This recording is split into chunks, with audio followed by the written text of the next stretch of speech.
എല്ലാ പ്രിയപ്പെട്ട കൂട്ടുകാർക്കും സ്മിതൂസ് വേൾഡിൻ്റെ പുതിയ വീഡിയോയിലേക്ക് സ്വാഗതം. ഇന്ന് വളരെ ടേസ്റ്റി ആയിട്ട് കഴിക്കാൻ പറ്റിയ ഒരു മാവുണ്ടയുടെ റെസിപ്പിയാണ്. ഓണമൊക്കെ അല്ലേ, നല്ലൊരു ഈവനിങ് സ്നാക്സൊക്കെ നമുക്ക് കഴിക്കാമല്ലോ ഇങ്ങനെ മാവുണ്ടയൊക്കെ തയ്യാറാക്കി വെച്ചാൽ. അതിനായിട്ട് ഞാൻ എടുത്തിരിക്കുന്നത് 3 കിലോ പച്ചരി 5 മണിക്കൂർ നേരം വെള്ളത്തിൽ കുതിർത്ത് വെച്ച ശേഷം ആ വെള്ളമൊക്കെ കളഞ്ഞ് അതൊന്ന് തോർന്ന ശേഷം നമുക്കതിനെ പൊടിച്ചെടുക്കാവുന്നതാണ്. അരി ഇപ്പം പൊടിച്ചെടുത്തിട്ടുണ്ട്. ഇതിലേക്ക് 6 തേങ്ങ ചിരകിയതാണ് ചേർത്തിരിക്കുന്നത്. 3 കിലോ അരിക്ക് 6 തേങ്ങയാണ് എടുത്തിരിക്കുന്നത്. അതുപോലെ തന്നെ ഇതിലേക്ക് നമുക്ക് ഈ ഒരു സ്പൂണിന് 3 സ്പൂൺ ജീരകം കൂടെ ചേർത്ത് കൊടുക്കണം.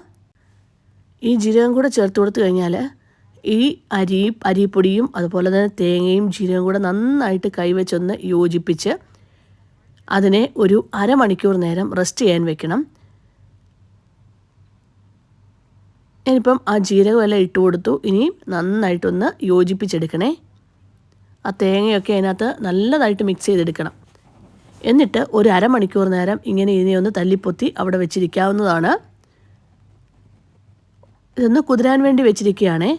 അത് കഴിഞ്ഞ ശേഷം നമുക്കിതിനെ വറുത്തെടുക്കാം. ഇപ്പോൾ ഏകദേശം അരമണിക്കൂർ കഴിഞ്ഞിട്ടുണ്ട്.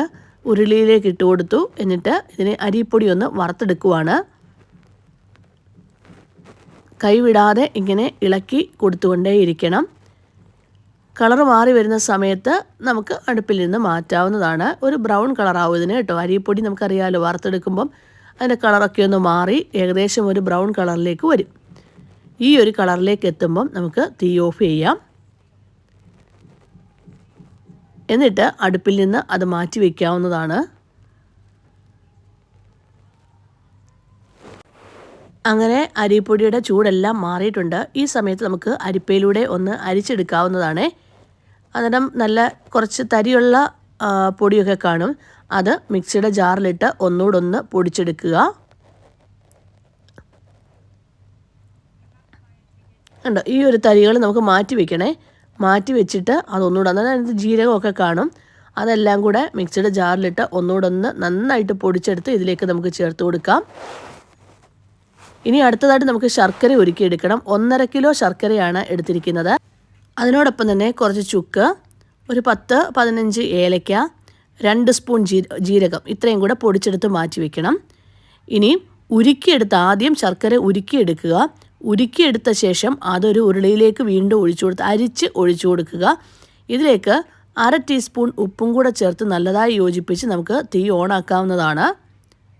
ഇനി ഈ ഒരു ശർക്കര കയ്യിലൊന്ന് ഒട്ടിപ്പിടിക്കുന്ന ഒരു സ്റ്റേജിൽ, ഒറ്റനൂൽ പരുവമല്ല, അതിന് മുമ്പ് കയ്യിൽ ഒട്ടിപ്പിടിക്കുന്ന ഒരു പരുവമാവുമ്പോൾ ഇതിലേക്ക് പൊടിച്ചു വെച്ചിരിക്കുന്ന ചുക്ക്, ഏലക്ക, ജീരകം ചേർത്ത് കൊടുക്കണം.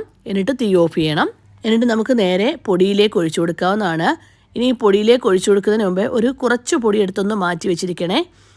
കാരണം നമുക്ക് ലാസ്റ്റ് മാവ് ഉണ്ട തയ്യാറാക്കുമ്പോൾ അതിനെ ഒന്ന് കോട്ട് ചെയ്തെടുക്കാൻ വേണ്ടിയാണ് കുറച്ച് പൊടി മാറ്റി വയ്ക്കാൻ പറഞ്ഞത്.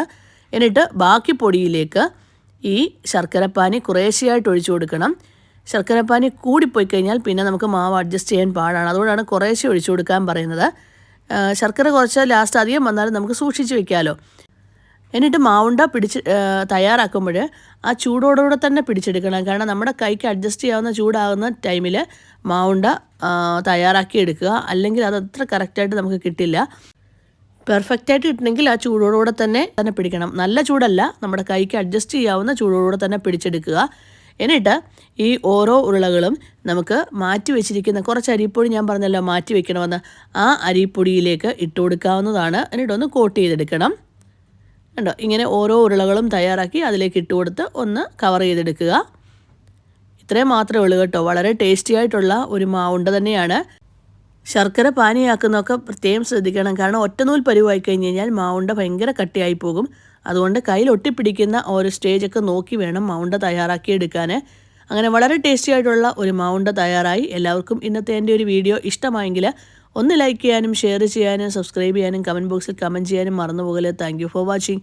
എല്ലാവർക്കും എൻ്റെ ഹൃദയം നിറഞ്ഞ ഓണാശംസകൾ.